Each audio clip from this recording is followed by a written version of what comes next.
ये शादी नहीं हो सकती। ममता, जब भगवान ने हमें एक दूसरे के लिए बनाया है तो ये शादी होकर रहेगी। राम, तुम्हारे जोशी ने तुम्हारी भविष्यवाणी की है।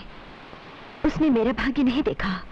अगर उसने देखा होता तो तुमको बताता कि मेरे हाथ की रेखाएं तुम्हारे हाथ की रेखाओं से मेल नहीं खा सकती। तो मैं इन्हें मिटा दूंगा और फिर वो रेखाएं बनाऊंगा जो तुम्हारे हाथ में है। फिर भी मेरी तकदीर नहीं बदल पाओगी। मेरी किस्मत मेरे जन्म ने मेरे हाथों में नहीं, मेरे माथे पर लिखी है कि मैं आप जैसे बड़े घर की बहू नहीं बन सकती, क्योंकि मैं एक तबाइफ की बेटी हूं।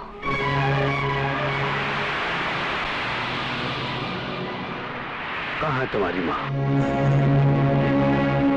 कहिए, मैं हूं इसकी माँ। जी, मैं राम हूं। ओह, तो फिर किसी मंदिर में जाइए। यहाँ तब के घर पे क्या करने आए हैं आप? कहीं ऐसा ना हो कि लोग कहने लगे कि तवाफ ने तो राम को भी नहीं बख्शा, उन्हें भी अपना ग्राहक बना लिया।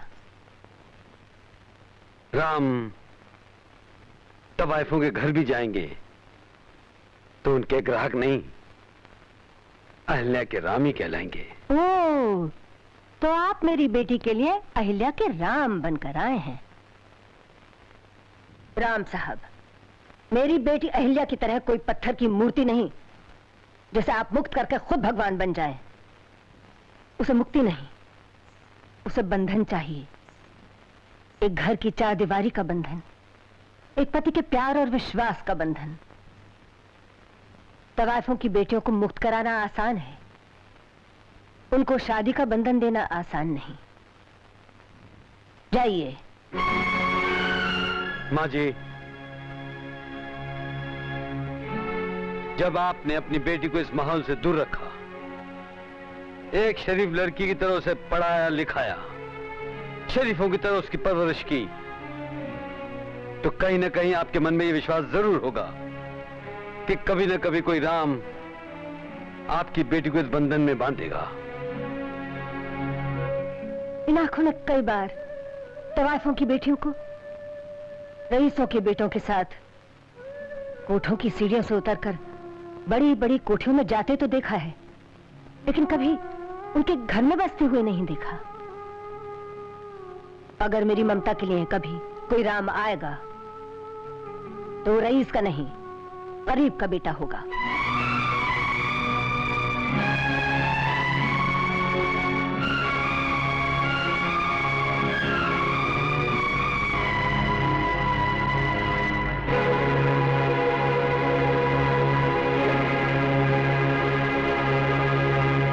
माँ जी, मैंने इस ब्लैंक चेक पर साइन कर दिए हैं। आप इस पर कोई ऐसी रकम भर दीजिए जिसके चले जाने से मेरी सारी अमीरी चली जाए, ताकि जो अमीरी मेरे और ममता के बीच में दीवार बनकर खड़ी है वो हमेशा के लिए गिर जाए। मैं हर कीमत पर आपकी बेटी के साथ शादी करने के लिए राजी हूं। ठहरो।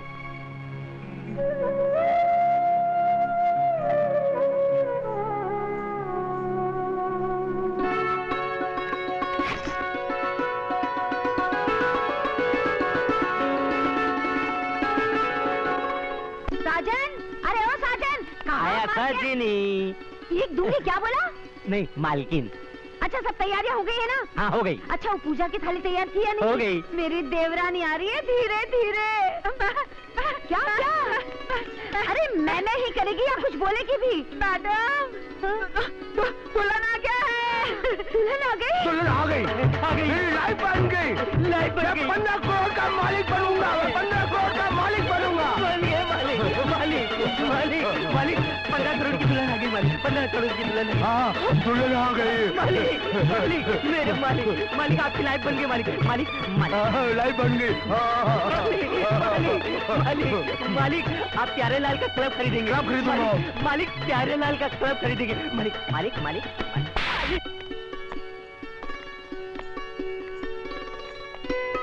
ठहरिए देवर जी, आपके आने की खुशी में मैं इतनी पागल हो गई थी कि गृह प्रवेश करवाना ही भूल गई। पहले गृह प्रवेश की रस्म होगी। देवर जी, बहुरानी कहाँ है? भाभी, आपकी बहुरानी तो आपके सामने खड़ी है। बहुरानी? धीरे धीरे। भाभी, क्या हुआ भाभी? भाभी, क्या हुआ भैया? इसकी लाइफ बन गई। इतनी खुशी बर्दाश्त नहीं हुई ना, इसलिए बेचारी बेहोश हो गई। चलो चलो उठो भाभी।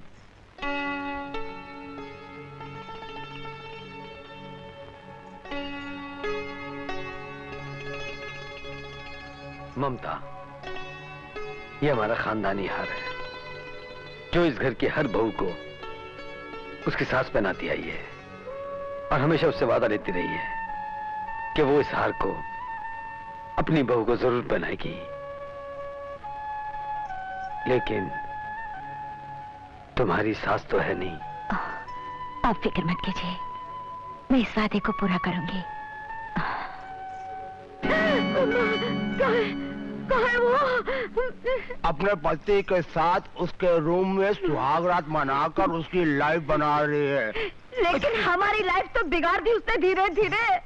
मैं पूछती हूँ जी, अगर राम का चक्कर इसके साथ चल रहा था तो मोना अपना मुंह किसके साथ काला करवा रही थी धीरे धीरे जी? मोना, आज हमारे दिल की तमन्ना पूरी हो जाएगी। हम जन्म जन्म के लिए एक हो जाएंगे। ये हार मुझे पहना दो। मोना! नहीं, मेरी आवाज है। मोना! मोना! मोना! ये हार मत पहनाना धीरे धीरे। ये तो फूफी की आवाज नहीं है। बाबा, मेरी आवाज है। किधर है तुम्हारी फूफी? फूफी? हैं? अरे मोना! फूफा, फूफा, देखा मैंने तुम्हारे भाई को कैसे फंसाया प्लान के मुताबिक? प्लान के मुताबिक?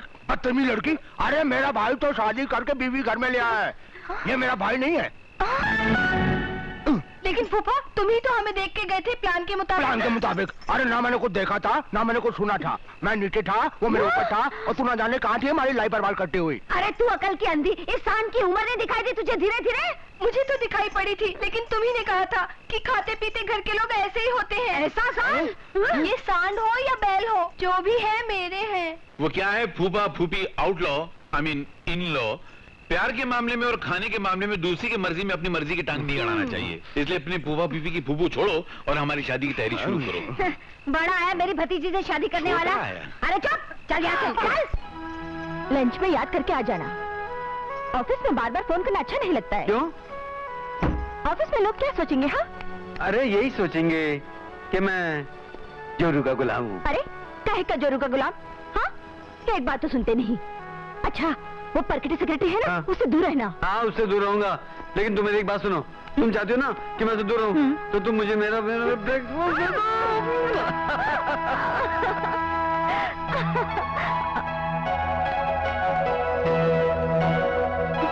बाल बाल बच गए, वरना वो तो मुंह काला करने की पूरी तैयारी में थी। अरे भैया, भाभी, आप लोग कहाँ चले गए थे? अपनी लाइफ बना, मेरा मतलब है तुम्हारी लाइफ बनाने के लिए हम लोग होटल में चले गए। तुम्हारी सुहाग रात थी ना, हम होते तो तुम शर्माते धीरे धीरे। लेकिन तुम ये सुबह सुबह कहाँ जा रहे हो लाइफ बनाने? दीवान जी का फोन आया था, आज वकील साहब के साथ मीटिंग है। ममता के नाम पर पूरी प्रॉपर्टी ट्रांसफर करनी है ना। तो शुभ काम में देर किस बात की? फौरन जाइए, धीरे धीरे जाइए। हमारी तो लाइफ बर्बाद हो गई ना। धीरे धीरे सारी जायदाद उसके नाम पे करने जा रहा है, अब हमारे हाथ में क्या कद्दू रहेगा? चलो जी धीरे धीरे। भाभी, हाँ?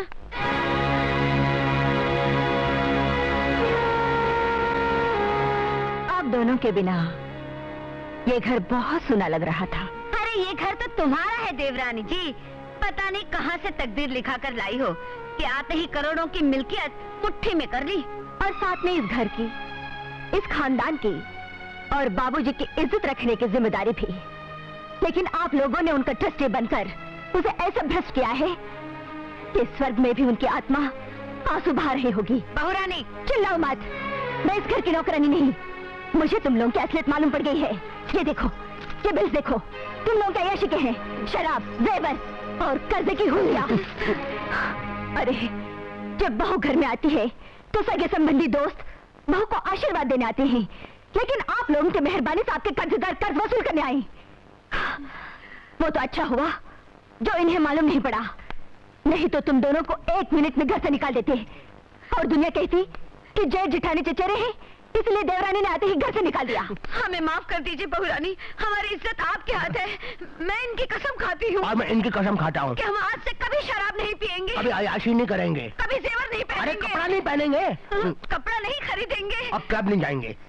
ये कभी कभी सोशल क्लब जाते हैं ना, धीरे धीरे।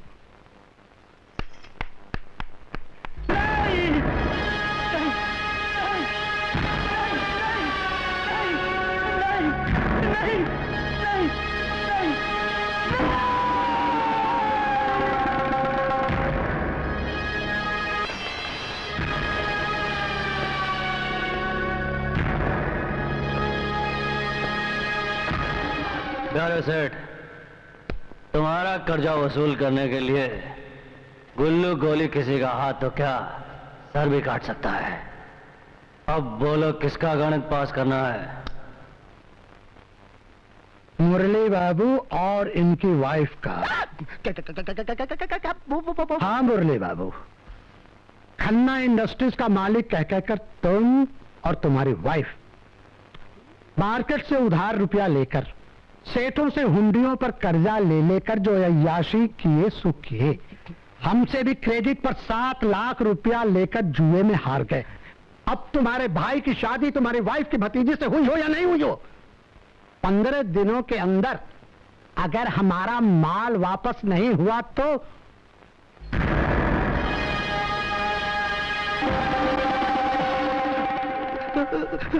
समझ लेना तुम्हारा और तुम्हारी वाइफ की लाइफ का गणित फेल। गुल्लू गोली हमें नहीं छोड़ेगा। प्यारे के पैसे हम कैसे लौटाएंगे? ममता को हमारी आयाशों का पता चल गया है। अगर उसने राम को बता दिया तो वो हमें धक्के मार मार कर इस घर से बाहर निकाल देगा। मतलब ये कि एक तरफ खाई है और दूसरी तरफ कुआं, दोनों तरफ ही लाइफ बर्बाद है। एक काम करते हैं, हम यहाँ से कहीं दूर चले जाते हैं और कहीं जाके नौकरी कर लेते हैं धीरे धीरे। लेकिन राम को क्या बोलेंगे? उसका रास्ता है मेरे पास धीरे धीरे।